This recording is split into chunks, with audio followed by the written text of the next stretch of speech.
사기꾼 도둑들이 생각보다 건강히 살거든요. 사람 중에 스님들 계시잖아요. 스님들이 다이어트가 잘 돼서 다 날씬해 하시거든요. 음식에 있어서 가장 중요한 게 맛이잖아요. 이 맛이 뭘 상징하냐면 가온파 힐링 라이프 구독, 좋아요, 알림 설정 부탁드려요. 안녕하세요. 가온파의 힐링 라이프입니다. 안녕하세요. 네, 오늘 물 박사님 저희 집에 오셨습니다.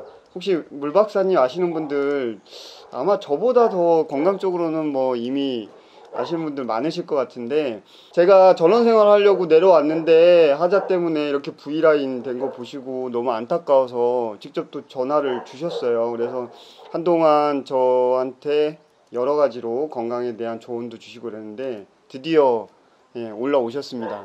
너무 감사드리고요. 주로 많은 구독자분들께서 이제 예비 구독자분들 같은 경우에 저처럼 힐링 라이프, 그러니까 전원 생활을 하면서 좀 건강하게 살고 여유 있는 삶을 좀 누려보시려고 전원 생활을 시작하시는데, 막상 내려오셨다가 저 못지않게 이렇게 V라인이 되시거나 건강을 망치고 올라가시는 분들이 꽤 많아요. 근데 전남 강양에서 지금 올라오셨는데 주변에 사실은 또 많이 보셨을 거 아니에요. 저 지금 금방 말씀드린 그런 사례들을. 그렇죠, 많이 보죠.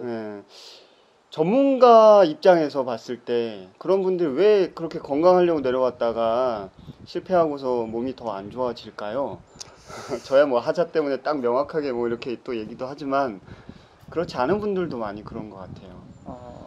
사실은 건강에 있어서 주거 공간의 문제는 그렇게 중요하지가 않습니다. 건강에 가장 큰 영향을 준 것은 먹을 걸 잘 먹어야 되는데 잘못 먹으면 병이 생기는 거거든요. 주로 그런 포커스를 아파트에 사냐 전원주택에 사냐의 그런 주거 공간 문제가 아니라 먹거리 쪽으로 그렇죠. 더 비중을 두고 계신 거죠. 네, 먹거리 쪽인데 근데 먹는 것을 여러분 생각하니까 단순히 음식만 생각하는데 두 가지를 잘 먹어야 돼요. 첫 번째 음식을 잘 먹어야 되고, 두 번째 우리 가온파님의 문제이기도 하는데 마음을 잘 먹어야 된다. 마음을 잘못 먹는 거죠. 그죠. 전원 생활을 한다고 실제로 마음이 바뀌는 건 아니거든요. 그래서 결론은 먹는 것이 문제다. 음식이든 마음이든. 근데 중요한 것은 제가 볼 때 음식은 사실 그렇게 어렵지가 않습니다. 근데 마음 먹기는 사실 굉장히 어렵죠. 마음을 곱게 써야 된다는 느낌인가요? 아니면은 내려놔야 된다는 느낌인가요? 곱게 쓰는 것이 마음 먹기를 제일 잘못하는 거라고 저는 생각합니다. 좀 독하게 살 필요가 있거든요. 너무 또 유하게 살아도 안 된다. 한국 사회가 너무 착하게 살아라. 그래서 어떻게 보면 착한 사람 컴플렉스가 있는데 그 착하게 살았더니 세상은 나를 이용해 먹거든요.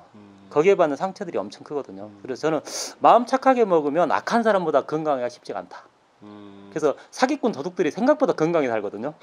그건 맞는 것 같아요, 정말. 그러니까 지금 어떻게 보면 물박사, 소금박사로 유명해지셨는데 소금처럼 살짝 사람이 좀 뭐 흐리멍텅이 아니라 좀 짜게, 그렇죠. 그렇게 살 필요가 있다. 자기 색깔을 정확하게 드러내고 살 필요가 있다는 거죠. 제가 그렇게 못 산 것 같네요. 좀 그런 측면, 제가 볼 때 너무 착하셔서 그런 측면이 좀 있을 거예요. 착하진 않고 좀 제가 남들 눈치를 좀 보는 편이에요. 그래서 웬만하면 남 배려하고 이제 남한테 맞춰주고 좀 그렇게 살고 싶어 하는 편인데 살다 보니까 그게 정말 쉽지가 않은 것 같습니다. 그렇죠. 근데 어쨌든 근데 이 문제가 이제 뭐 마음의 문제도 있기도 하는데 사실은 또 마음은 또 육체가 얼마나 건강하냐에 따라서 또 마음 먹기가 또 쉽게 바뀌거든요. 그래서 음식도 잘 먹어야 되는 거죠. 저는 이제 마음 먹기는 어떻든 시간이 꽤 많이 걸리는 문제고 음식 잘 먹는 거는 굉장히 심플하고 단순하기 때문에 금방 바꿀 수 있다는 거죠. 근데 건강하지 않으면 대부분 안 건강한 음식을 먹었겠죠. 그렇지 않겠어요? 그렇죠. 근데 이제 지방으로 내려오고 전원 생활을 하면 왠지 서울에서 인스턴트 내지는 뭐 농산물도 그러니까 웬만하면 이제 일반적으로 시장에서보다는 마트 가갖고서 사게 되고, 그러면은 친환경은 좀 비싸니까 뭐 농약도 많이 치고 뭐 이렇게 화학비료 많이 준 거 이런 거 먹어서 건강을 잃었다가 이제 전원 생활하면 내가 텃밭에서 정말 유기농으로 뭐 원해서가 아니잖아. 귀찮아서 하다 보면 유기농이 돼버리니 그렇게 먹고 살면은 그냥 왠지 건강해질 것 같은데 막상 또 그런 걸 먹어도 건강해지지 못하는 것 같은 느낌? 그렇죠. 그래서 일단 시골에 오게 되면 도시보다는 먹거리에 있어서 좀 많이 좀 이렇게 중점적으로 더 먹게 되는 게 아무래도 식물성입니다. 근데 그죠. 식물성 더 먹게 되죠, 지방이면은, 일반적으로. 네, 육식보다는 네네. 채식을 뭐 자연스럽게 더 하게 네네. 되는. 네. 근데 우리가 이제 음식을 크게 두 개로 나누잖아요. 주식, 부식. 자, 주식의 원료는 크게 두 가지입니다. 하나는 곡물, 이게 쌀이나 밀가루, 뭐 옥수수 이런 것도 해당되겠죠. 그게 이제 주식의 일부고, 하나가 육류가 주식이에요. 그래서 뭐 미국 사람, 뭐 서양 사람들은 스테이크 한 장을 밥처럼 먹잖아요. 그래서 주식은 주인이 되는 음식, 그러니까 주로 먹어야 될 음식, 양쪽으로 많이 먹어야 될 음식, 이렇게 이제 의미가 주어져 있는데 요즘 사람들은 건강하지 않으면 주식을 줄입니다. 그리고 부식은 되게 일반적으로 채소하고 과일이잖아요. 그렇죠. 부식을 늘려요. 근데 부식은 주식을 보조하는 거거든요. 양쪽으로는 많이 먹으면 안 되는 음식이에요. 우리 한국 사람처럼 아마 부식을 많이 먹는 나라가 드물 거예요, 아마. 근데 한동안 건강 관련된 프로그램에서 나오면은 지금 말씀하신 그 주식은 좀 줄이고 또 줄이기 위해서 미리 뭐 예를 들면은 뭐 야채나 과일을 미리 먹고 그 다음에 밥을 먹으면 밥을 적게 먹는다. 그러니까 다이어트가 된다. 뭐 이런 것도 권장하기도 했거든요. 그렇다면 그렇게 먹는 가장 대표적인 우리 사람 중에 스님들 계시잖아요. 예. 스님들이 다이어트가 잘 돼서 다 날씬해요. 되게 보면 그쵸, 스님들이 그 50대 넘어가시면 일반적으로 그 살이 많이 찝니다. 그리고 얼굴에 오면은 이렇게 반들반들하시죠. 기름기가 많다는 거죠. 그러고 보니까 떠올려 보니까 좀 그러네요. 예. 그분들은 지방을 거의 안 드시는데 어떻게 그렇게 몸에 지방이 많냐? 지방을 적게 먹은데 우리 몸은 지방을 필요로 합니다. 그래서 3대 영양소 중에 유일하게 다른 영양소 두 가지로 그 다른 이 영양소를 만들 수 있는 유일한 영양소가 지방이에요. 지방은 탄수화물 갖고도 만들 수 있고 단백질 가지고도 만들 수가 있습니다. 왜 그럴까요? 몸에 가장 소중하기 때문에. 근데 지방을 안 먹게 되면 몸은 지방 달라고 난리를 칩니다. 그래서 지방을 안 먹게 되면 어떤 일을 하냐? 먹었던 탄수화물을 가지고 야 간에서 지방 만들어 이렇게 신호를 내려서 지방을 더 합성을 합니다. 적게 먹으면 적게 먹어서 합성을 더해. 혹시 필요할 때 내가 못 쓸 수 있으니까 그거 저장해. 배에다 저장해. 얼굴에 몸에 공간이 있으면 다 저장해. 오히려 저장을 하게 됩니다.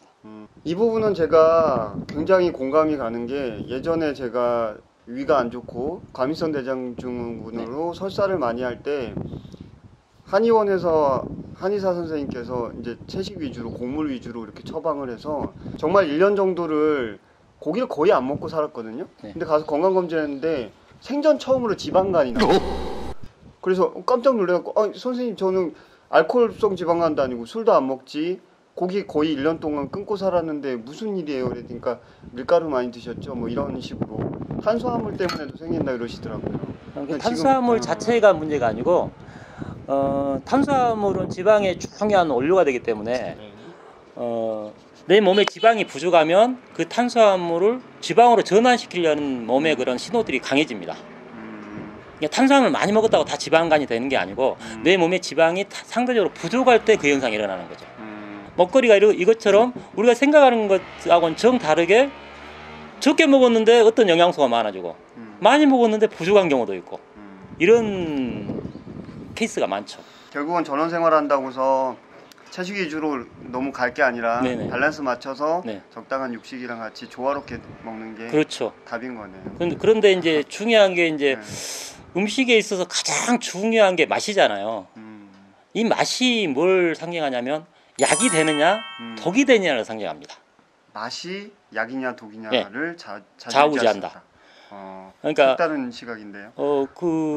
이 화학을 좀 아시고 과학을 아신 분들은 이렇게 이제 표현을 합니다. 용량이 약이면서 독이다. 이해가 되세요? 아니요. 용량이 약이면서 독이다. 그러니까 양이 이 정도면 예를 들면 약이 되는 거고 이러면 독이 되는 같은 물질이지만 그러니까 영양소마다 몸에 필요한 양이 있습니다.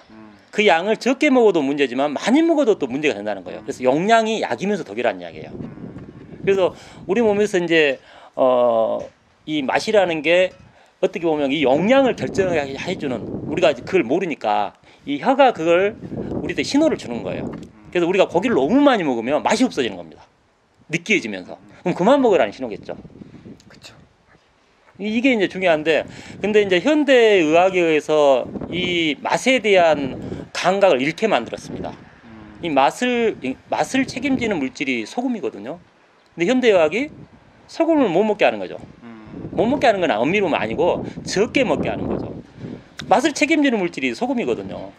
그 성경에도 이르기를 소금이 그 맛을 잃으면 무엇으로 짜게 하리요, 이런 말 있잖아요. 아 그래요? 네. 성경을 안 읽어봐서. 그래서 그 맛을 잃은 소금은 결론은 길에 버려져서 밟힌다는 이야기가 나와요. 그러니까 소금의 역할을 지금 이 현대의학이 무력화시킨 겁니다. 그러니까 요즘 사람들이 대부분 맛없는 음식을 먹고 있는 거죠. 한마디로 약을 제대로 못 먹는 겁니다. 약을. 그래서 음식을 좀 짜게 해야 되는데, 이 음식 짜게 하는 것이 뭐하고 또 관련되냐면 부식이 되는 식물성 먹거리를 얼마나 먹느냐를 결정을 해줍니다. 자, 음식이 짜면 반찬을 많이 먹겠습니까? 적게 먹겠습니까? 적게 먹겠죠. 그렇죠. 자, 그래서 반찬이 짜면 이 식물성 먹거리가 내 몸에 적당한 양이 들어올수록 그걸 결정을 해줍니다. 근데 싱겁게 되면 아무래도 채소 반찬을 마음대로 먹을 수가 있습니다. 그래서 싱겁게 되면 식물성 먹거리가 지나치게 많이 들어오고, 이렇게 되면 어떤 현상이 일어나냐면 우리 몸에서 가장 중요한 균형이 나트륨하고 칼륨의 균형입니다. 근데 소금은 의도적으로 줄였고 칼륨이 많은 식품이 채소하고 과일이거든요. 그러면 칼륨을 많이 먹으니까 밸런스가 안 맞죠. 이 밸런스를 맞추는 과정에서 자율신경계라든지 뇌분분계가 적극적으로 개입을 하는데 그게 병으로 나타나는 겁니다. 병이 생기는 가장 큰 이유는 뭐냐? 나트륨 칼륨의 불균형이라고 어떻게 보셔도 돼요. 그거는 먹거리에 있어서 고기가 배제되면 좀 줄어들고 식물성 먹거리가 많이 나왔으니까, 또 좀 넓게 보면 단백질 지방 결핍도 있다는 거고, 또 하나는 또 탄수화물이 또 건강에 또 누명을 썼습니다. 탄수화물이 또 많이 먹는 사람도 문제지만 적당히 먹으면 이게 굉장히 건강한데, 우리 가은파님 탄수화물 좋아하시죠? 좋아하죠. 왜 좋아할 것 같아요? 뭐 일단 몸이 원하는 건가요, 그것도? 그렇죠, 원하죠. 원하는 이유가 네. 크게 두 가지입니다. 에너지로 가장 커서. 네, 에너지, 이제 포도당은 에너지원인데 어디에 에너지원으로 주로 쓰이냐면 뇌에 에너지원으로 주로 쓰입니다. 근육은 당을 쓰기도 하지만 지방을 가지고도 쓸 수 있기 때문에 생각이 많은 사람은 내가 먹었던 탄수화물의 100% 이상을 뇌에서 쓸 수가 있어요. 자, 그런데 뇌는 이 포도당을 사용하기 위해서 먼저 뇌에 어떤 영양소가 잘 가야 되냐면 지방이 충분히 가야 됩니다. 근데 지방이 부족하시잖아요. 그러면 내가 지방을 잘 먹을 수 없는 상황이기 때문에 탄수화물을 더 먹게 해서 그 탄수화물 가지고 지방을 생합성을 하는 거죠. 그러니까 지방 부족도 지금 내가 탄수화물 좋아하는 이유 중에 하나입니다. 몸은 계속 이렇게 신호를 줬습니다. 신호를 줬는데, 자, 아셨어요? 모르셨어요? 그러니까 몸이 주는 시그널을 저는 캐치를 못하고 다른 방향으로 그냥 예전에 들었던 그런 의사 그렇죠. 선생님의 추천이나 이런 걸로 저염식하고 그렇죠. 채식하고 이런 것들이 오히려 네. 악화시키는 상황이다. 그렇죠. 근데 그 살 빠진 가장 큰 이유 중에 하나가, 사실은 제가 이제 이렇게 가은파님 집에 오게 된 계기도 어떻게 보면 살 빠진 것 때문에 여기 왔거든요. 제가 그 유튜브 네. 영상을 보고 정말 제가 안타까워서 거기다 댓글을 썼고, 그 다음에 전화번호를 남겨서 혹시 저한테 전화를 해주시라 그랬더니 전화를 해주셨더라고요. 저야 고맙죠. 너무 네. 감사하게 전화했고. 근데 살이 너무 많이 갑자기 빠졌기 때문에, 왜 살이 빠졌냐? 내가 뇌에서 일을 하기 위해서는 지방뿐만 아니고 단백질도 많이 필요하고 탄수화물이 되는 당도 많이 필요한데 그게 다 지금 제대로 못 먹으니까 부족할 거 아니에요. 그러니까 몸에 있는 근육을 빼서 그 3대 영양소를 만드는 거죠. 그러니까 살이 쭉쭉쭉 빠졌던 거죠. 소화력은 약하니까 소화는 잘 안 되고, 또 흡수도 잘 안 되고 설사도 약간 있으셨기 때문에 흡수도 안 되니까 영양분은 항상 결핍 상태였고, 나는 영양분을 많이 써야 될 어떤 상황이었어요. 전투를 해야 되기 때문에. 그러니까 몸은 그걸 하기 위해서 할 수 없이, 야, 그럼 너 자신 몸이라도 먹자. 그래서 지금까지 10kg를 빼먹은 겁니다. 그렇게 된 거군요. 네. 어떻게 보면은 저처럼 좀 일찍 전원생활 생각하는 분들이 내려와서 좀 채식 위주로 유기농 식단으로 하면서 육식 조금 멀리하고 그러면서 살기를 원하는 그 마음 자체도 오히려 독이 될 수도 있는 상황이. 덕이죠. 예. 저는 전원 생활의 가장 큰 핵심은 공기 좋고 뭐 이런 것도 있고 먹거리를 뭐 신선한 야채를 먹을 수 있고 이런 것도 도움이 되긴 하지만 네. 전원 생활을 하는 가장 큰 목적은 저는 심플한 삶을 살겠다는 거라고 생각합니다. 그러니까 도시적인 삶은 정말 분주해야 되고 많은 두뇌 활동을 해야 되고 하지만 전원이라는 것은 이제 흙하고 관련되지 않습니까? 네. 흙에서 살 때는 절대 육체는 한계가 있기 때문에 일을 많이 못 합니다. 근데 공간은 이동을 했지만 삶의 스타일은 안 바뀌지 않습니까? 잘 바뀌기가 쉽지가 네. 않죠. 그러니까 네. 정신 활동을 많이 했던 도시 생활에서 전원으로 왔으면 육체를 좀 쓰는 쪽으로 갔어야 되는데 그거는 안 바뀌었고 음식만 바뀌었는데 음식도 두뇌 활동을 하면은 3대 영양소가 가장 많이 소비가 되는데 그건 공급을 안 해주면서 영양적으로 그렇게 중요하지 않는 식물성을 많이 먹었어요.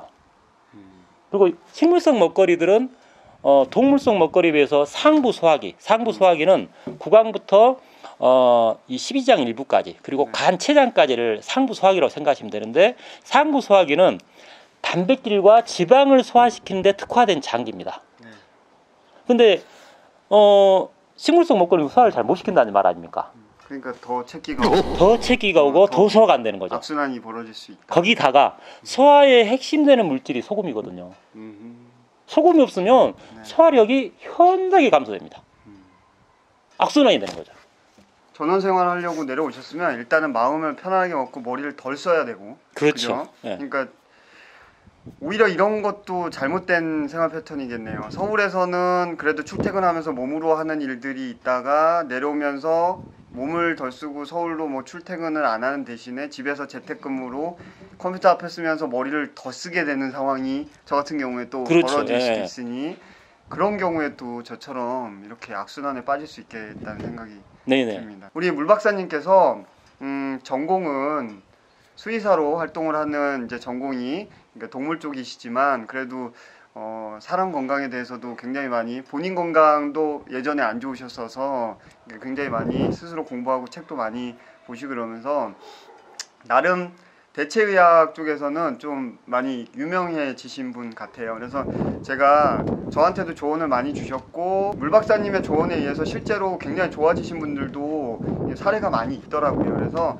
여러분들 뭐 맹신하라고서 이렇게 소개드리는 게 아니라 한번 다양한 대체의학의 또 이런 관점으로 한번 여러분들이 눈여겨보시고 한번 또 관심 가져주시면 여러분들 건강해지시는데 또 하나의 계기가 되지 않을까 싶은 생각이 있습니다. 이제 물 박사님이 예전에 저보다 훨씬 더 먼저 유튜버로 활동을 하셨어요. 근데 또 바쁘시고 수의사 활동도 만만치 않게 또 바쁘시니까 영상 한 3-4개 정도 올리시고 이제 업데이트를 못 하셨더라고요. 근데 블로그 활동 꾸준히 하신 것 같고 그래서 제가 더보기 설명 부분에다가 블로그랑 유튜브 채널 링크 남겨드릴게요. 한번 궁금하신 분들은 영상 내용이랑 유튜브 내용 한번 보시고 혹시라도 정말 몸이 저처럼 이렇게 급속도로 나빠지신 분은 한번 연락하셔서 또 조언 얻으시는 것도 나쁘지 않을 것 같습니다. 사실은 제 그 닉네임이 물박사지 않습니까? 근데 저는 사실은 세상에서 가장 무서운 독을 물이라고 생각하는 사람입니다. 그래서 물 함부로 많이 마시지 마십시오. 그리고 또 물박사 하면은 대부분 사람들이 소금물 마시기하고 거의 비슷하게 생각하는데 소금물도 함부로 마시지 마십시오. 모든 물질은 내 몸에 필요한 만큼 먹는 것이지 제가 소금을 강조한다고 어떤 특정한 사람들처럼 소금 파는 사람들처럼 소금을 함부로 많이 먹게 하지 않습니다. 내 몸에 적정한 양을 찾을 수 있는 그런 요령을 터득해야 되는데 그 요령은 단순히 어떤 수학적으로 말할 수 있는 게 아니고 몸 상태가 말을 하는 겁니다. 그래서 그 몸의 균형과 조화를 이루는 그 과정에서 우리 몸은 다양한 신호를 보내는데 여러분들이 그 신호를 잘 분석해서 돈 들이지 않고 누구나 다 건강한 삶을 살았으면 좋겠습니다. 저는 앞으로 그런 일을 위해서 나름대로 열심히 노력을 할 거고요. 제가 앞으로 뭐 몇 년 안에는 좀 더 그 대중들에게 다가갈 수 있도록 노력을 해보려고 합니다. 이상 감사합니다. 네, 다음에는 제가 광양 한번 내려가서 또 기회가 되면 영상으로 여러분들에게 공유해 드리도록 하겠습니다. 그럼 다음 기회에 또 뵙겠습니다. 감사합니다. 감사합니다. I'm living on a ground because my roots are here. It makes me proud. I have never forgotten it. You don't have to understand about how I get past you.